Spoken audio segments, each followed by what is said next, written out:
வாராகி அம்மனை நினைத்து விரதம் இருந்து நம்ம வழிபடுற முறைக்கு ஆஷாட நவராத்திரி அப்படின்னு சொல்லப்படுது.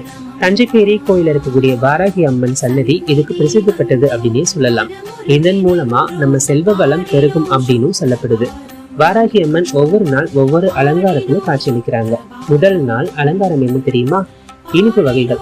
2வது நாள் மஞ்சள், 3வது நாள் குங்குமம், 4வது நாள் சந்தன அலங்காரம், 5வது நாள் தென்னை காப்பு, 6வது நாள் மாதுளை முத்துக்கள், 7வது நாள் நவதானியங்கள், 8வது நாள் வெண்ணெய், 9வது நாள் கனிவகைகள், 10வது நாள் காய்கறிகள், 11வது நாள் மலர் அலங்காரம். இந்த மாதிரி அலங்காரங்களை காட்சியளிக்கிறாங்க.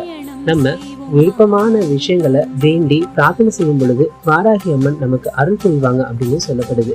நானும் வாராகி அம்மனை தரிசனம் செஞ்சுட்டு பெரிய கோயிலேருந்து அப்படி வந்துட்டேங்க.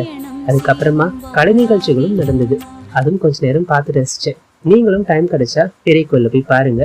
வாராகியின் அருளை பெறுங்க. நன்றி.